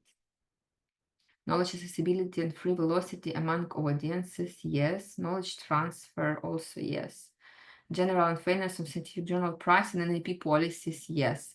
It's also it's also a big issue, and scientific journals costs was really high, and it's good that in Horizon Europe funded projects these publication costs are eligible for coverage by the project.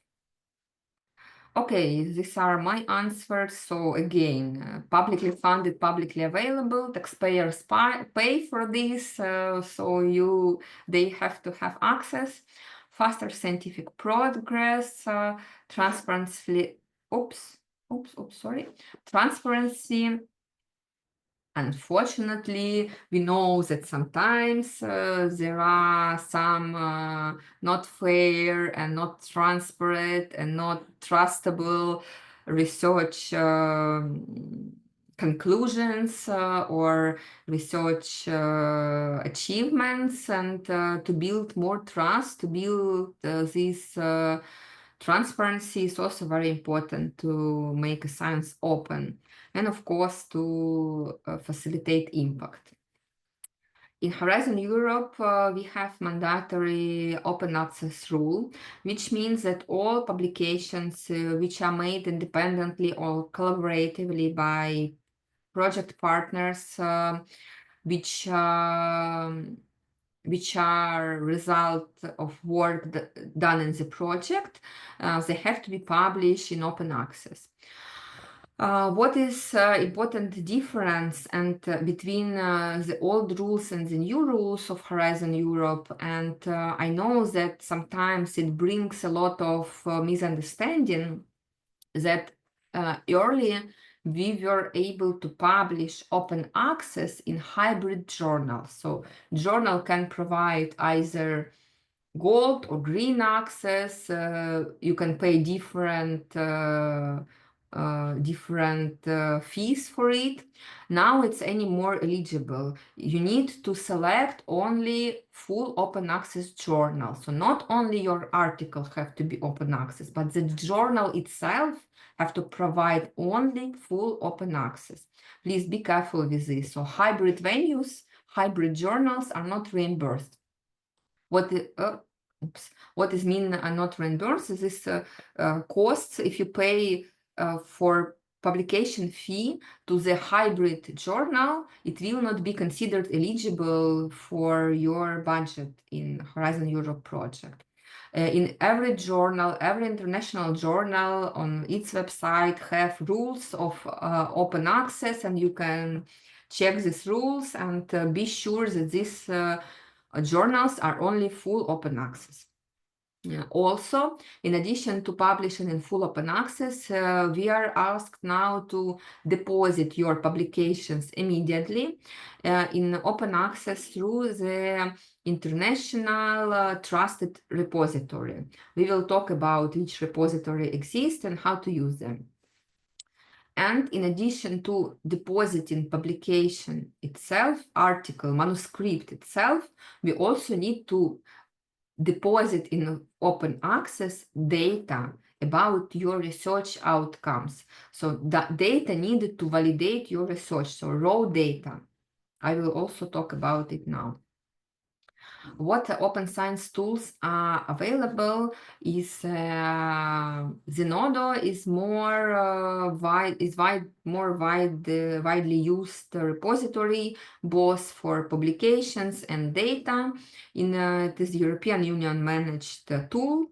Also, some organizations have own open repositories. It is also fine to use institutional repositories in case if they are trusted, they have all necessary meta fields which allow discoverability and proper citation of data or publications is also fine, and I will show you also some examples of institutional repositories. And one important infrastructure is OpenAIR. It is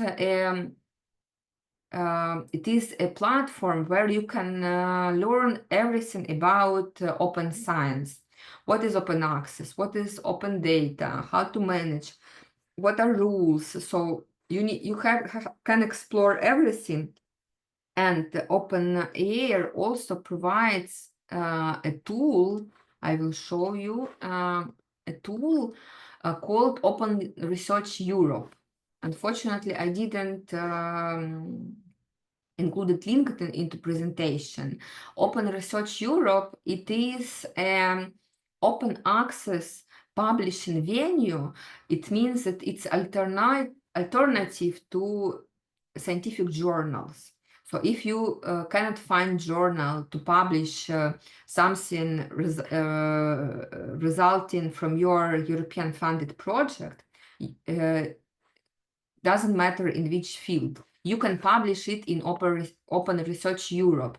And it also provides peer review process, and it is free. So you can publish here at no cost. I know that all researchers are quite skeptical about Open Research Europe. They were skeptical. Now it is changing because it doesn't have any impact factor.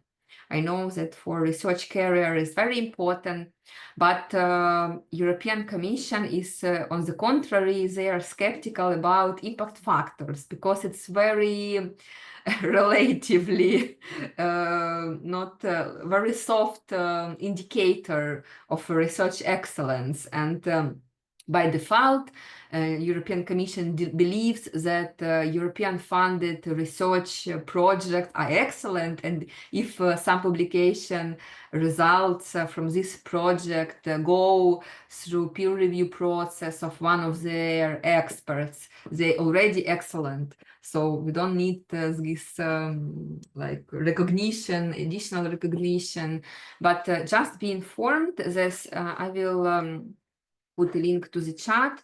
Just be informed that it exists, and you can use this as alternative to any research journal. It will be open access, it will be peer review, and it can be in any field. And the European Commission will like if you publish something in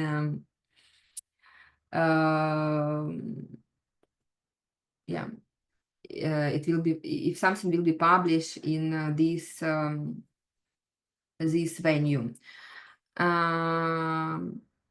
And also what I need to say that in some projects we have situation, we have a KPI of 5 or 6 publications, for example, which we need to publish in during the project. And sometimes we have like half a year before the project end, we have only one publication, and we need to do something to reach this KPI. And we sometimes select publishing in Open Research Europe instead of journal, because the process is much faster. When you know that when you publish something in international peer review journal, it can take up to a year before you go through these all processes, but in Open Research Europe it's much more faster. So just for you to know that this possibility exists. Next mandatory open science feature is open data. So not only the research conclusions themselves, but also data have to be open, and they have to be fair. This abbreviation means findable, accessible, interoperable, and reusable. We will talk about it now.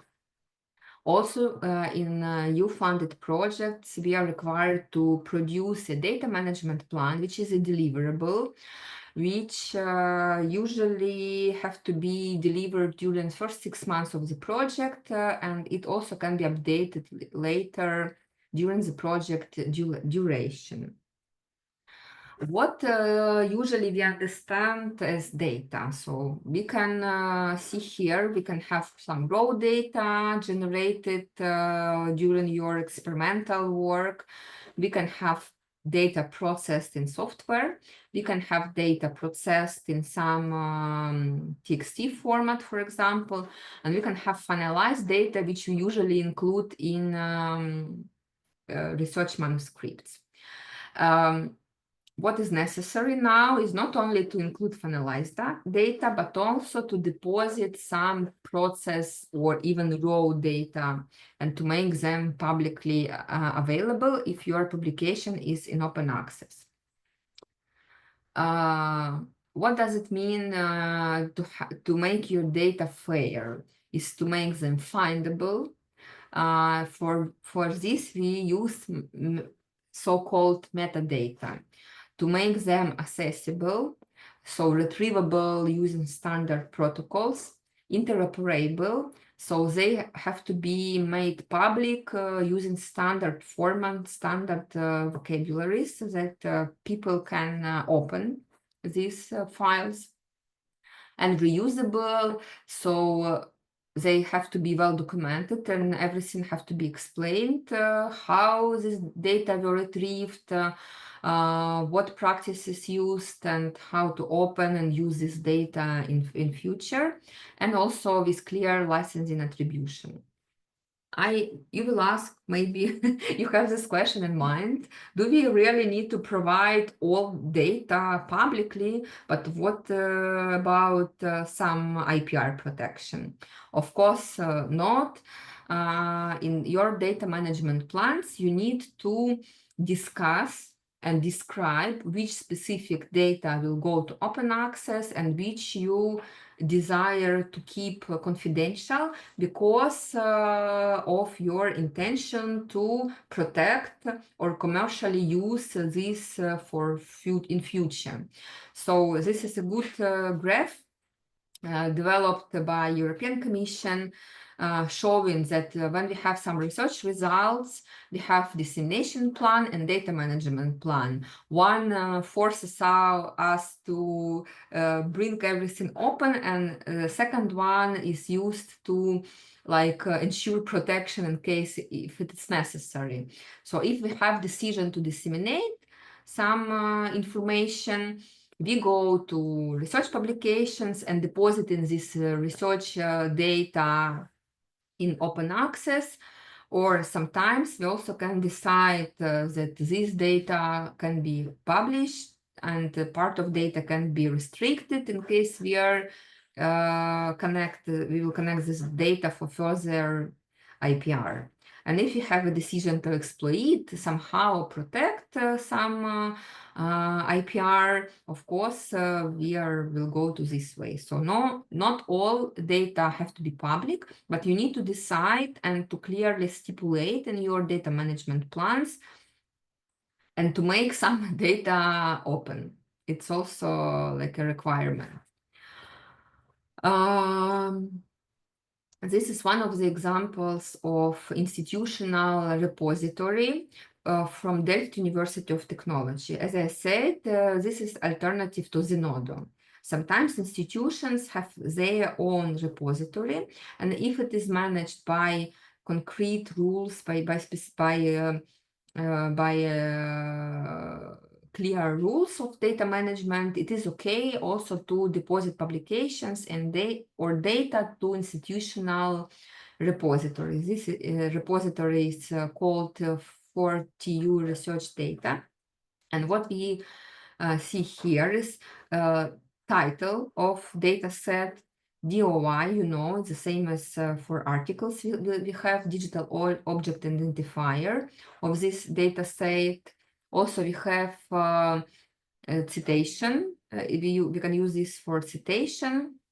We include some description of data and so-called metadata items. These are keywords, categories, for example, citation, DOI, format. So all these are called metadata, which means this data can be retrieved by some search engines and can be seated properly, can be findable, etc., etc. And I will show you online how it looks like in Zenodo. So for example, this very random data set I found, published several years ago, multiple data set from Urban Acoustic Sensor Network. What we can see here is the authors. You also can see affiliations of these authors, and you can see ORCID IDs. And if we click here, we will be transferred to the ORCID ID of the author of this data. We have description of publication of people and affiliations. You can also add here if you had some project in which you collected this data. You can also add some description here. You can find a description of data themselves, formats, description, interpretation of formats, conditions of use, so licensing. You can see contacts of authors, acknowledgement to funding, changes, and the files themselves.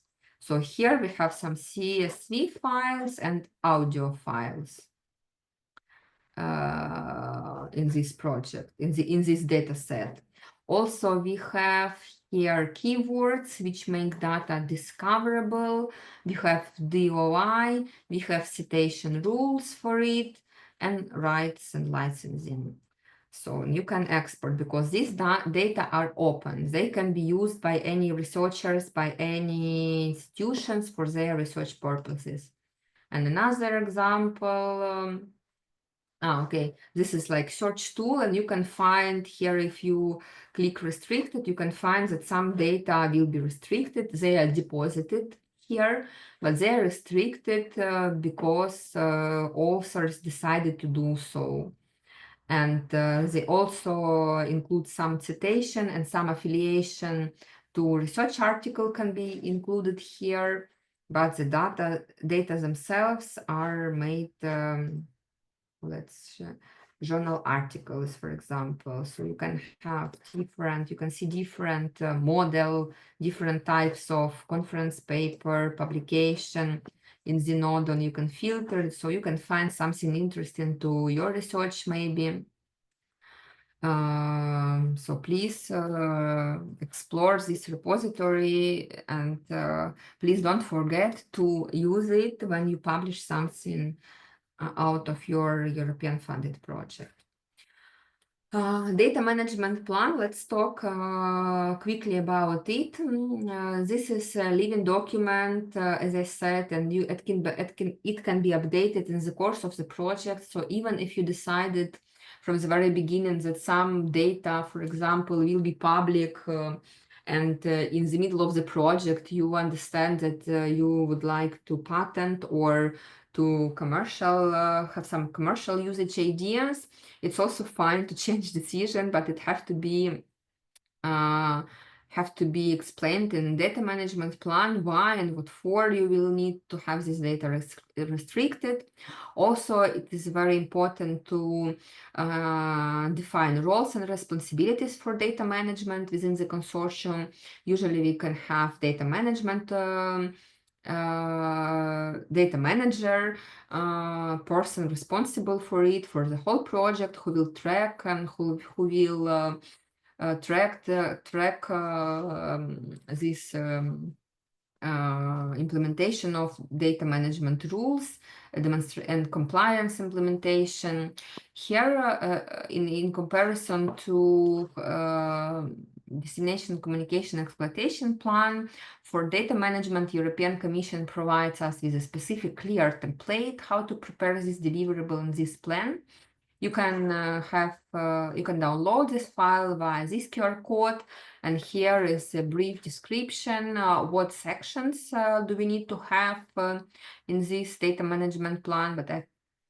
So you can look, and also in Cordis, if, as I showed before, for destination, communication, and exploitation, you can find online data management plans of different projects just for your inspiration.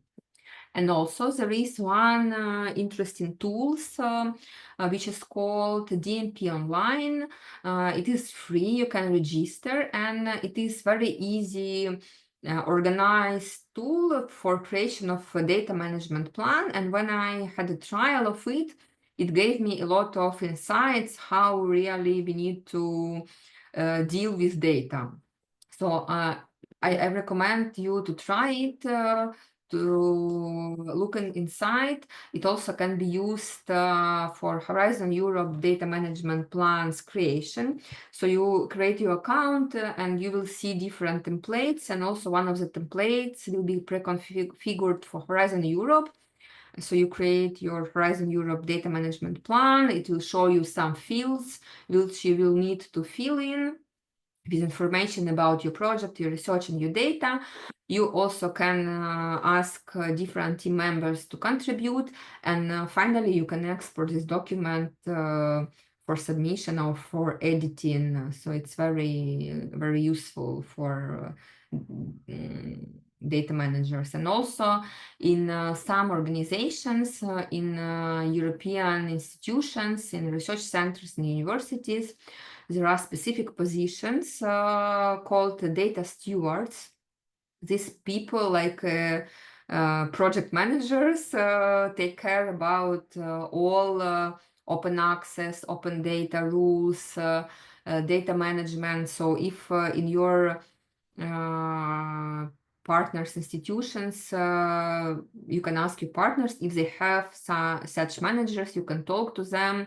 It is sometimes useful to know how it is organized in large European institutions, because they care a lot about it.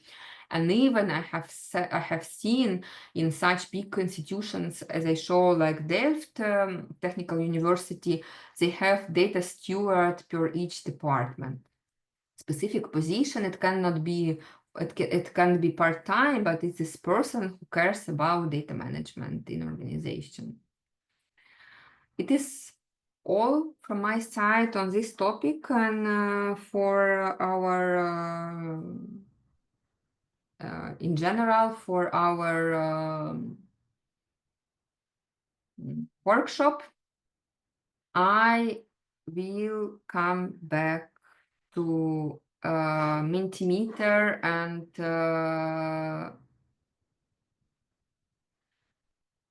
okay. Sorry, I have skipped one question in Mentimeter before I will ask your feedback. So the question was, I kindly ask you to participate, because we will save these Mentimeter results, and we will, I think, add them to the report about this workshop. So it's important for us to have all answers from you. So please go to Mentimeter and rank the following values from the most to least important to you personally as a researcher or manager. What you think is yeah, reproducibility and trust. Okay, yes, trust is very important now. Public accountability, scientific progress, societal impact, and career development. So I will wait a little. I see that only one person participated. Please, others also join. Okay, great.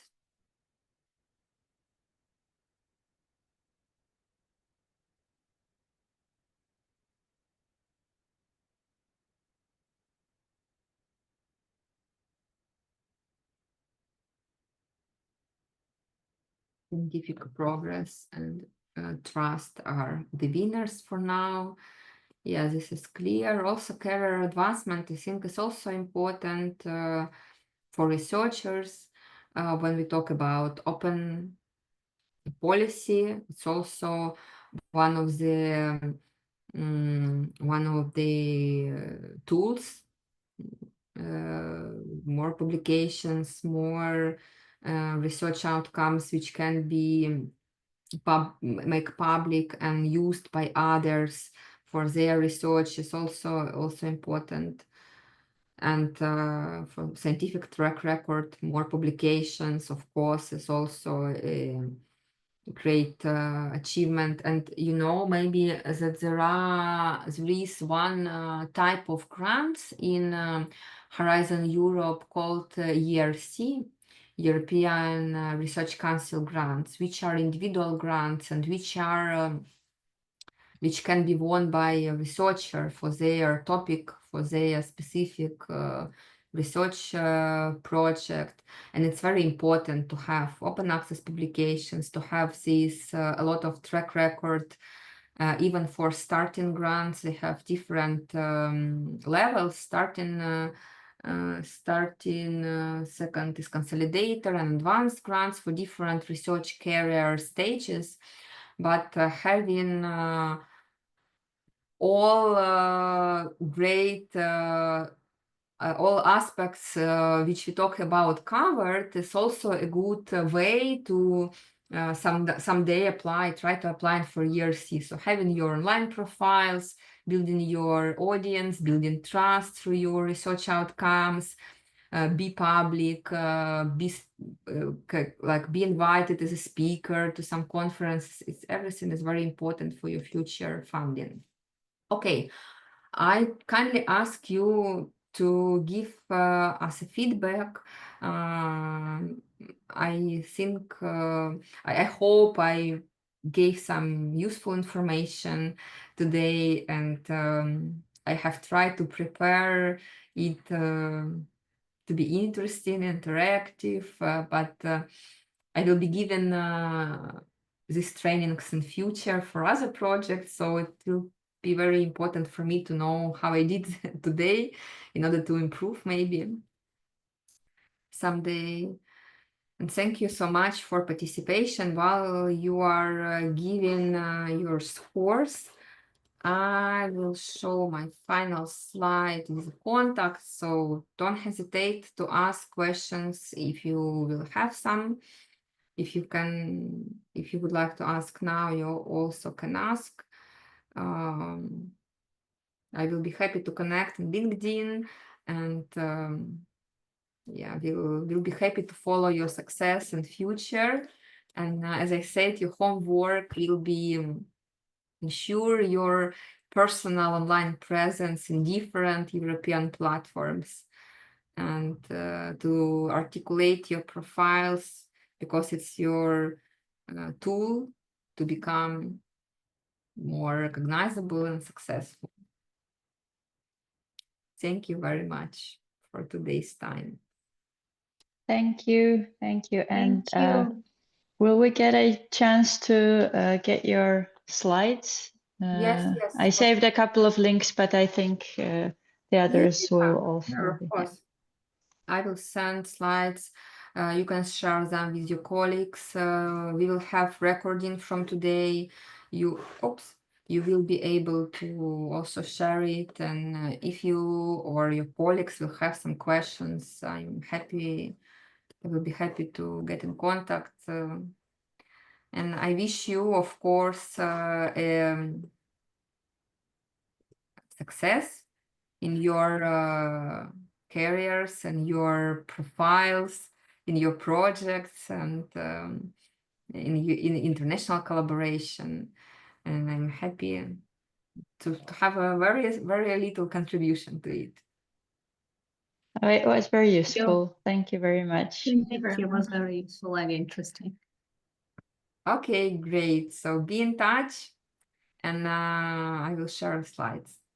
Okay. Bye, and have a good Bye. rest of the day. You Thank too. you. You